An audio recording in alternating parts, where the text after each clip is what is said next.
Titan Quest 2 added its brand new mastery, the Forge. Today we're going to be pairing it up with Warfare to make us a Bastion.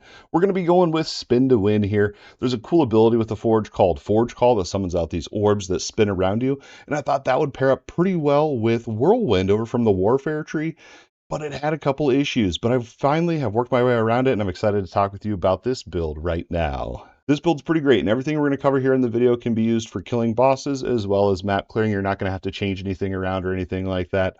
You could if you wanted, but there's really no point. I did get this down to a 12-second kill on the bird boss. That's the bird I use for just testing my kill speeds. With the summoner video, if you haven't seen that one yet, make sure you check it out. Add it to your watch later. Check out the summoner build guide after this video. It's insane, dude. That one kills a boss in like less than a second. It's really hard to compete with that. But I think with the Spin to Win being a 12-second kill on that level 50 bird boss, I'm content with go ahead and making a video and talking with you about it. So let's go ahead and jump in. Usually when you're playing a Spin to Win build, it's like a one-button fest, kind of whatever. But in this one, there are going to be some buffs that you want to maintain for maximum damage. But while you're spinning through maps and stuff like that, a lot of your damage is going to come through like leap, and then just debuffing the enemies and just getting those big leaps in there. The Whirlwind itself isn't really that high of damage, but it's still pretty good, pretty fun build to kind of spin through maps with. Let's go ahead and talk about the active skills you're going to be using for this build. And the order that I'm going to talk about them in is actually the order that I would put points into if I were to re-level up this build again. So it's kind of a leveling guide baked in here as well. Went ahead and jumped to the gameplay here for you. The very first active skill, of course, is going to be your Whirlwind. That's over here into Warfare, and it's right here. When this first starts out, it actually is not a spin to win ability. You actually have to put 1 point in here to pick up Whirlwind. Pretty easy. You're going to do that start right out of the gate. This is going to make it so that it's a channeling ability now, and it's going to get 20% weapon damage is what it's going to be scaling off of. So 20% of your weapon damage. So weapon damage is going to be very important. We'll talk a little bit more about items and kind of stats to go for a little bit later here. But over here, Sweep and Strike, Whirlwind, you're going to want to, of course, make a new Whirlwind, and then you're going to go ahead and put 3 points here into Sunder. This is going to lower their armor value so that they take more damage. And then I would go into Deadly Reach right here. This is going to make it so the edge of your Whirlwind does 20% more damage. So kind of remember that too. It kind of makes the playstyle a little bit more interesting as well. And then I also went up here for Rage gain. So Rage is going to be a huge mechanic in this game. And once you have everything here that we're going to talk about, you can get up to like 19 stacks of Rage. And then there's a mechanic in Titan Quest 2 called Rage Overflow. So once you hit your maximum amount of stacks, if you go over that, you'll overflow your Rage and get buffs from that as well. You'll see that over in the passive tree. But the thing is, 19 stacks is a lot, and so we need a way to generate a bunch of Rage quickly so that we can get the quicker boss kills. And I think this may be why the boss kill is 12 seconds. I could probably get it lower if I lowered my Rage stacks. But Rage does all sorts of stuff for you here. You can see here in-game they have these tooltips. It's going to give us attack damage and attack speed, but we're also in the passives going to get spell damage from it as well when we get over to the Forge Call. But I'm kind of rabbit holing here. Rage gain's really important here. You could do Deadly Reach and get more damage out if you can find a way to kind of balance your Rage a little bit better than I did. Next up, I would go over to Forge Call. Hopefully you have your second mastery unlocked by that point. And this one I spent quite a bit of time with. So this one is a spell and it has the projectile tag. So it's a little bit weird, because it's different from Whirlwind, which we were trying to build around. But what's really cool over here, though, is you can put 3 points into weaponized orbs and get 15% of your weapon damage as additional damage onto your Forge Call ability. It's actually pretty awesome. And then you can also go over here. So I just want to go over what I actually tried and give some thoughts as well, instead of just telling you what to do. I don't know. Let me know down in the comments. Do you like me explaining, or do you want me to just tell you what to do? I don't you know me. I like to nerd out on these things. So what I tried was over here. I went with enhancing orbs. This is going to give you 6% increased total damage. You can get that up to 12% right here. You can see 12 per remaining orb. You can get it so that you have 6 orbs out. That's 72% increased damage. And I thought that is crazy. And so I actually leveled up with that. But then I realized putting them into the weapon orb literally doubles their damage. So, I don't know. This one, I feel like enhancing orbs could, in paper, it seemed better because that's total damage. I don't know. It just seems like this one, and I even timed multiple boss kills, literally comparing these two, and weaponized orbs just came out on top. So, I mean, you can even see it there on the sheet as well. And then you're also going to want to get additional projectiles. This one's going to cost you 6 modifier points. You can see it's 2 per, and there's 3, so 6. So it's crazy expensive for this. But that's 3 more damage. You're essentially going to be hitting twice as much. This literally shaved like 3 seconds off my boss kill by going into 3 out of 3 additional projectiles.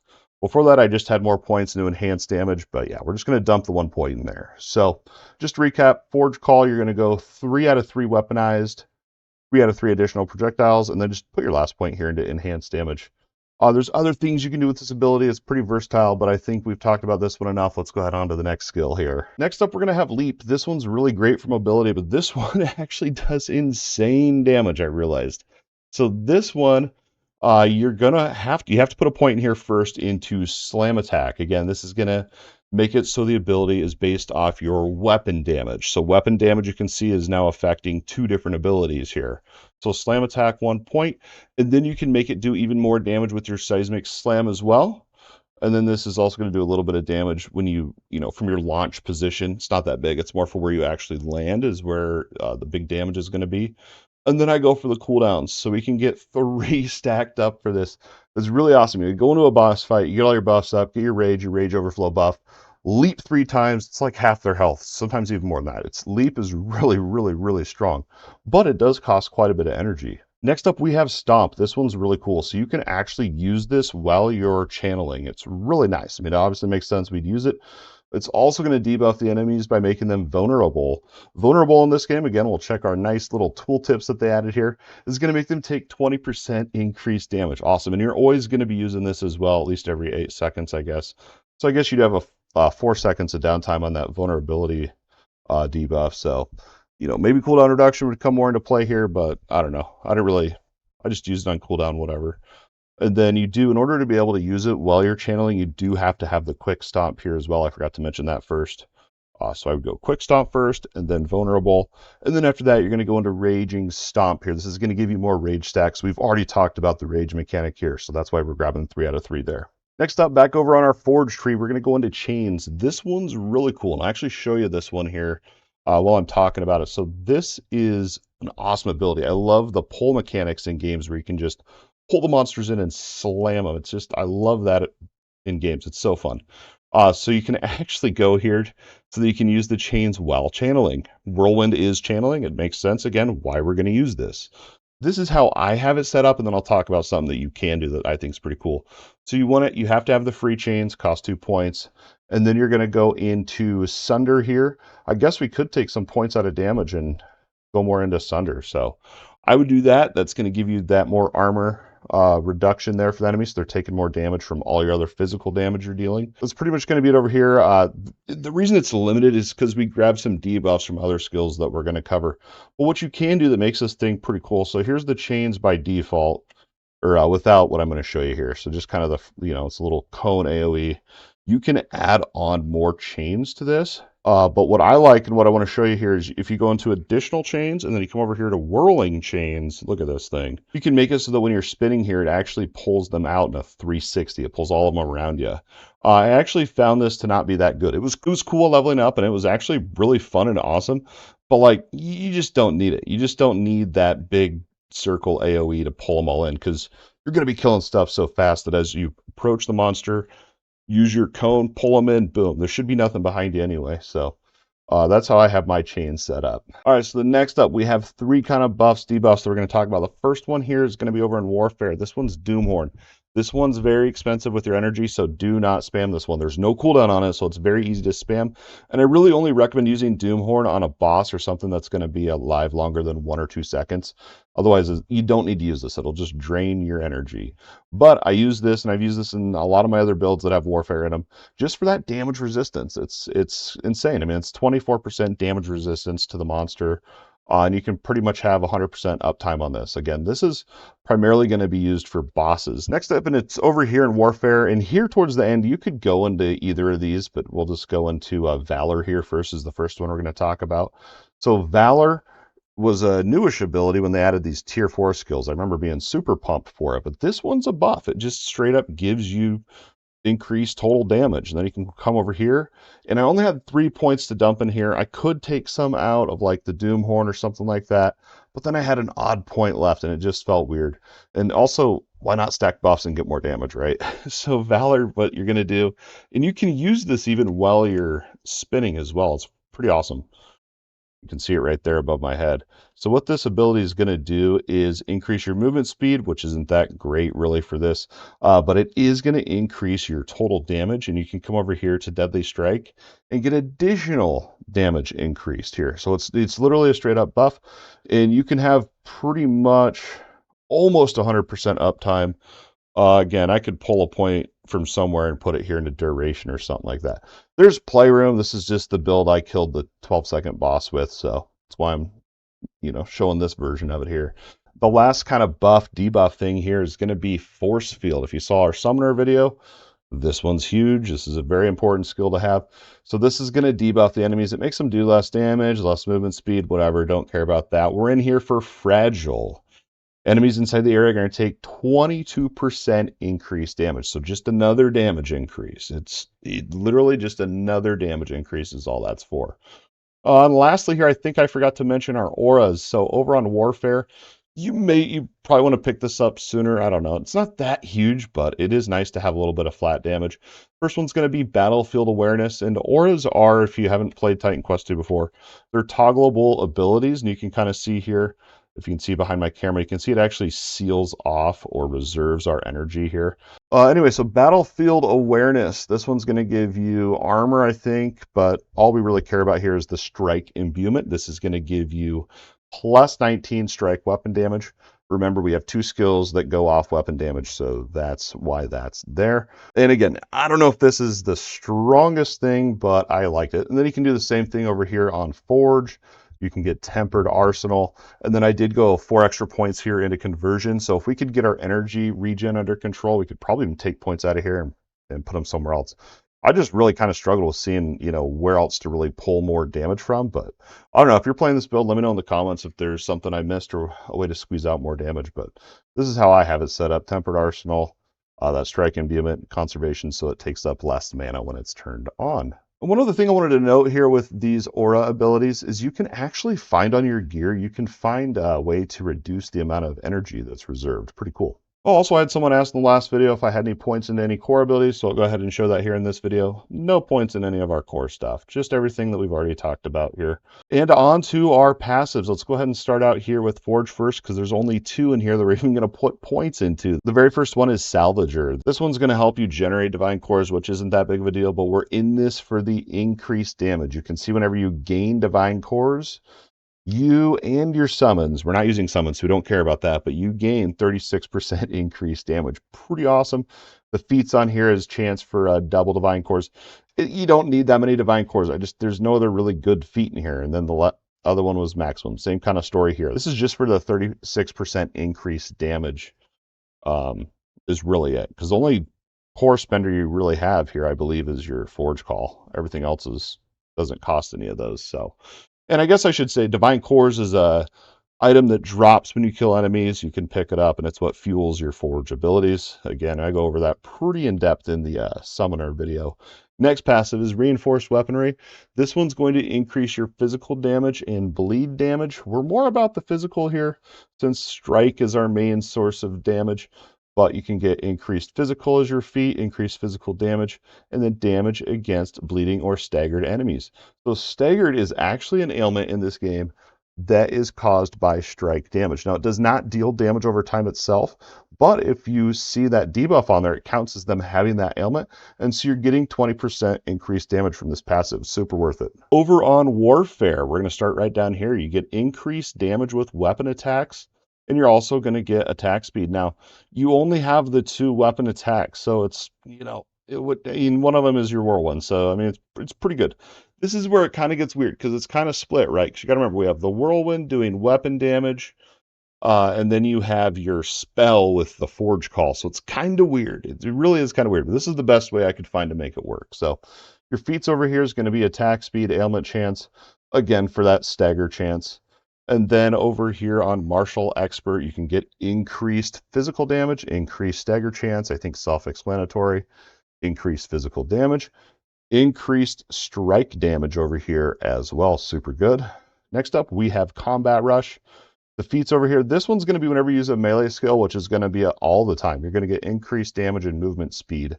And I don't know if this one's bugged or not, but I didn't see the buff on my bar when this was going, but it seemed to be working. So, and then the feats over here, I went with increased armor, and then I went with increased damage. If you're having health issues or survivability issues, you could go into the health regen. I prefer armor. And then also more increased weapon damage as well. We're only going to go 3 points, and you actually want to save this one for last marksman. This is just projectile damage. This is literally only going to affect Forge Call. It's not even that good. I mean, it's literally not that good. Save this one for way last. It's your last 3 dump points. Next up, you're going to have Invoker Award. This one's really cool. This is going to make your rage also affect your spell damage and cast speed. Cast speed doesn't matter. Spell damage does, because that will affect your Forge Call. You're also going to get increased spell damage and attack damage. This one's not as huge either, but it does help. But this one, as I said, is just a weird build that I put together. Increased spell element chance. So that's going to be, I assume that'll work for your stagger from your Forge Call. And then you also have crit chance. Again, this is just for that Forge Call ability. It's not the best passive, but it's the best that I could find out of what I have between the 2 masteries. Over here, we're going to get Battle Rage. This is going to increase your damage as well as your effective rage. I think that's pretty self-explanatory.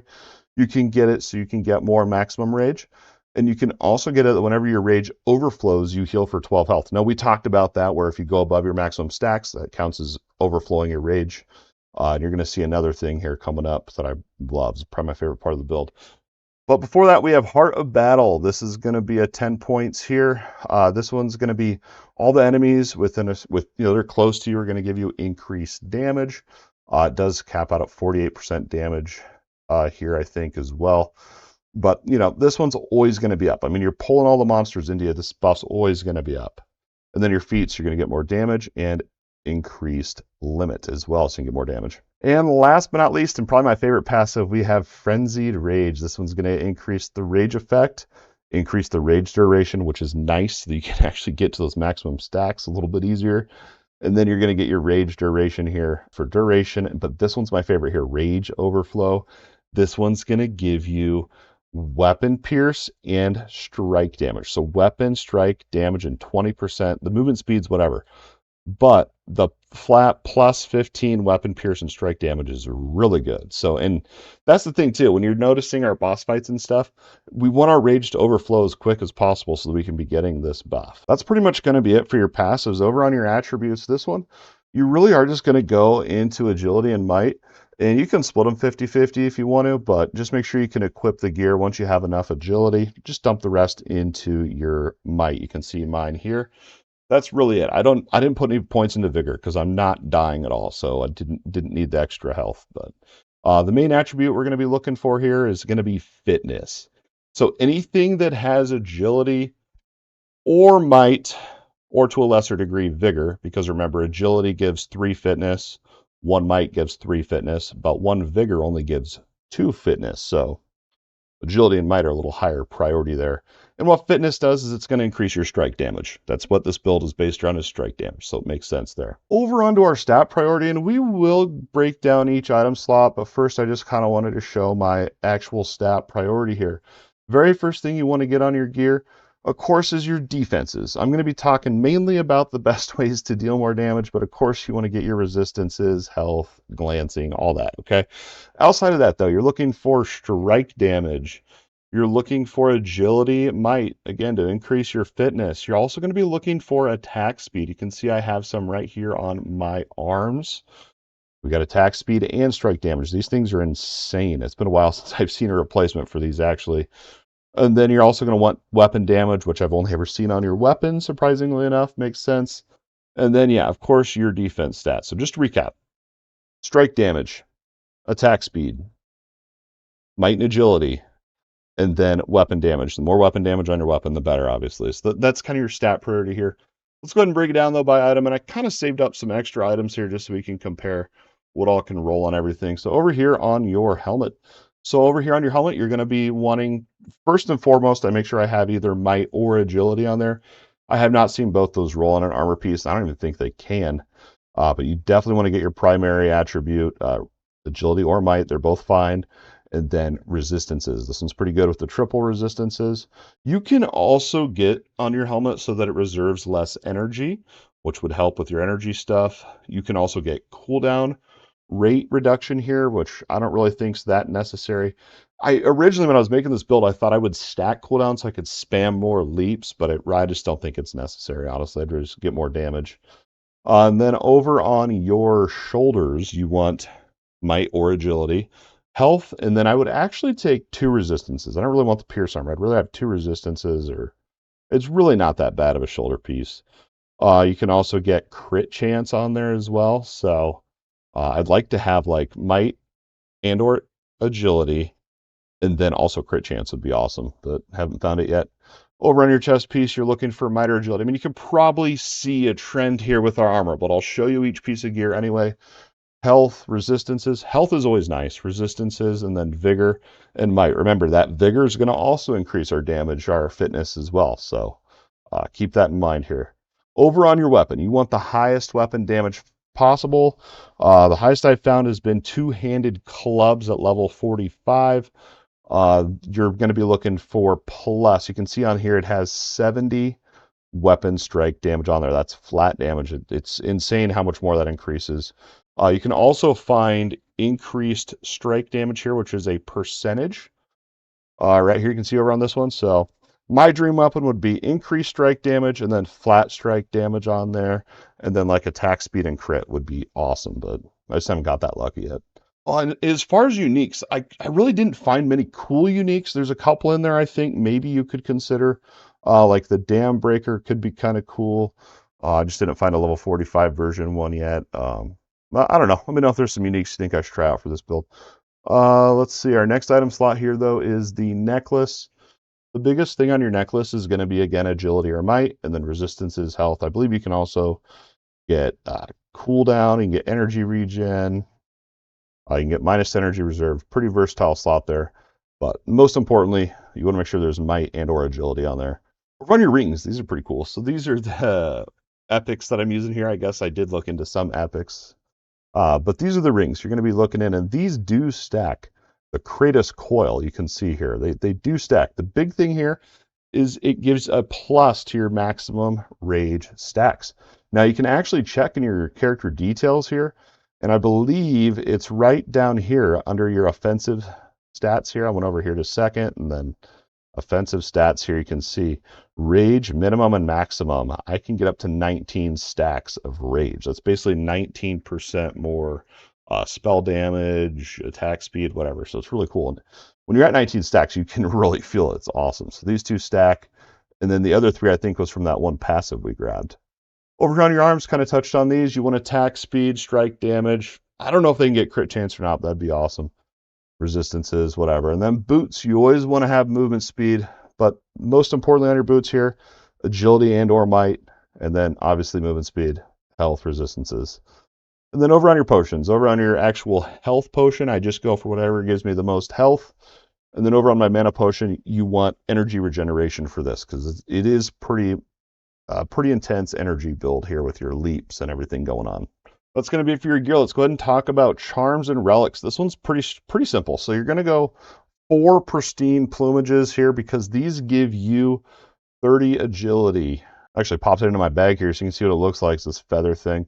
The bird boss actually drops these pretty often, so I got a bunch of them. You're going to be wanting to put a bunch of these on. That 30 agility is insane, and that's going to be giving you, what, 90 more fitness? It's just crazy, dude. But anyway, you're going to put that. I think there's 4. You want 1 on your helmet, pristine plumage on your shoulders, on your chest, and I believe the other one was boots.